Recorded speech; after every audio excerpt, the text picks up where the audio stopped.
If I were to ask you, why are certain organisms based in plants, in kingdom Plantae, and why not in Protist and Monera, you would answer that, ma'am, that's because of, based on the classification, the criteria of classification, which includes certain organisms in kingdom Plantae and not in Protist or Monera. For example, you understood before that blue-green algae or cyanobacteria, as they were called earlier, have been removed from blue-green algae and placed in the kingdom Monera. Why is that so? Because more of the characters were found to be in common with bacteria than with algae. Now this comes to an important part of your NCERT textbook, which is the first 2 pages, first one and a half page of the NCERT textbook, Plant Kingdom. We have finished the last chapter and now I'm going to start with the kingdom Plantae. But in kingdom Plantae, we are going to study algae, bryophytes, pteridophytes, gymnosperms and angiosperms. We will understand each of these one by one. But initially we will understand why this characterization has been done. Now, the initial systems of classification. Please pay attention, like, subscribe and share this lecture with everyone. This lecture, the next one, is going to be on the concept of Sporophyte, Gametophyte. Please, if you don't understand these concepts, the lectures are going to be on this concept or this chapter is going to be very difficult for you. So I want you to listen to these lectures carefully. Every time repeat them and re-repeat them and save them for future reference. Let's move on quickly. Initial systems of classification pay more attention to the vegetative characters of a plant, the structure of the androecium, the geographical area, environmental characters, that leaf, size of the leaf, shape of the leaf, etc.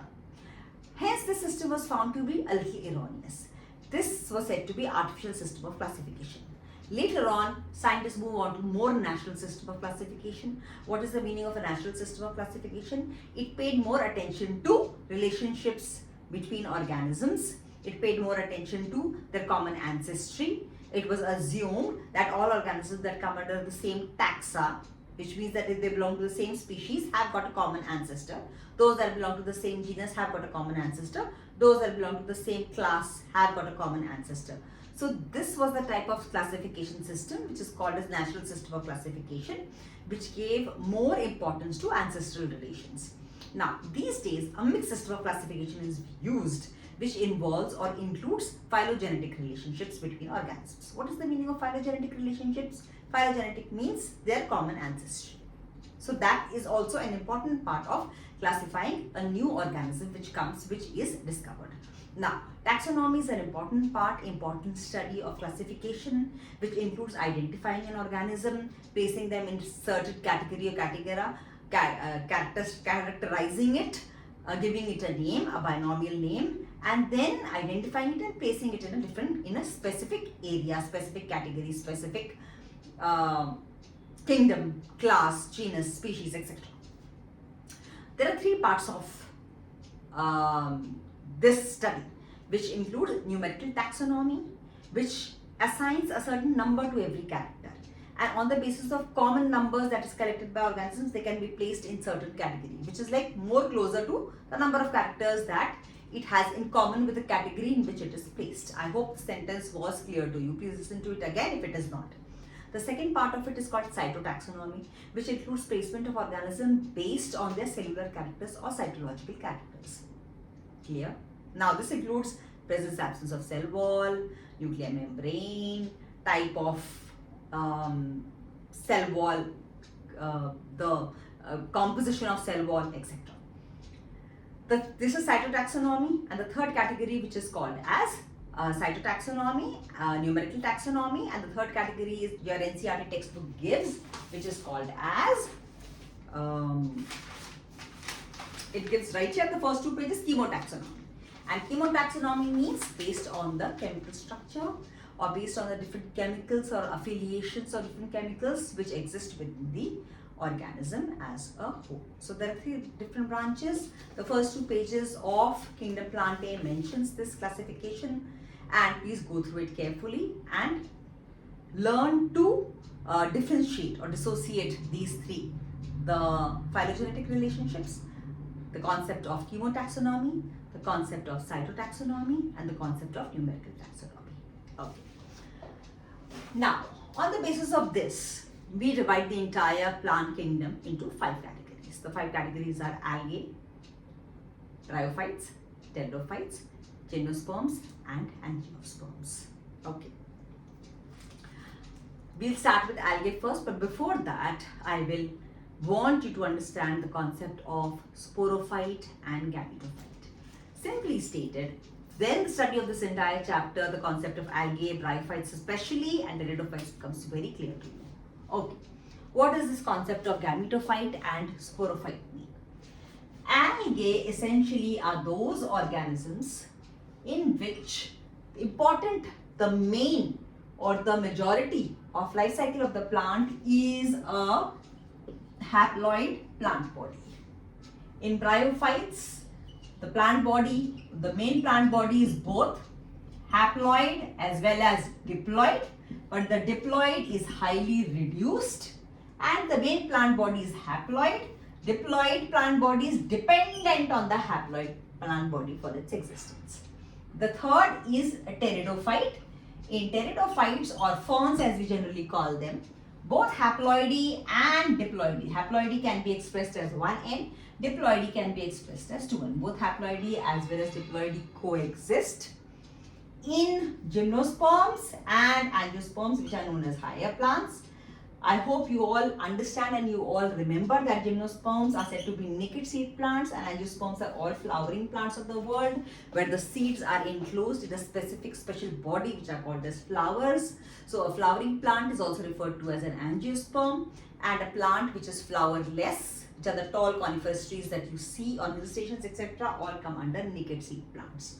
Okay, gymnosperms as well as angiosperms, diploidy or 2N is the majority of the life cycle of the plant and haploidy is highly reduced. What does this mean?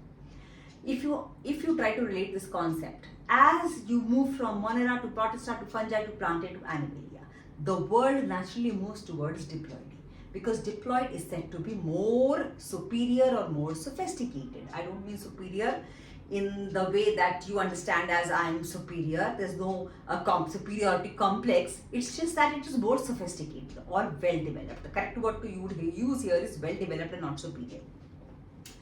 The well developed world moves towards diploidy. Why does the well developed world move towards diploidy? Because the well developed world moves towards sexual reproduction. Why does the well developed world move towards sexual reproduction? That is because as part of sexual reproduction, there are two different human beings, two different organisms which come into picture during fertilization. One organism is the male organism, the second is the female organism. Within these organisms, meiosis takes place in specific body parts or organs where haploid gametes are produced, and it is the fusion of these two gametes which leads to the formation of a single zygote. So when superior plants like gymnosperms, angiosperms and animals move towards diploidy, what it essentially means is that in every diploid organism, the reproductive organs give rise to single gametes which are haploid, which are produced by meiosis. For example, in human males it is the sperms, in human females it is the ovum, which are haploid in nature. It is the fusion of the male and the female gamete, which is the fusion of the sperm and ovum in human beings. Why do I use these words? Because it is easier for you to understand through the human context. Or in case of plants, you could use the word egg cell nucleus and the pollen grain. They fuse male nucleus, they fuse and lead to the formation of a zygote. Now zygote has characteristics of both the male parent as well as the female parent. And out of those characters now comes into picture Mendelian inheritance. One character becomes dominant, the other becomes recessive. It is not lost. But now when meiosis will take place, when fertilization will take place in this child, that is when intermixing of gametes of characters will take place. What this essentially means that 23 chromosomes of the father, 23 chromosomes of the mother come together in the zygote. So the zygote has an intermixing of characters of both the male parent as well as the female parent.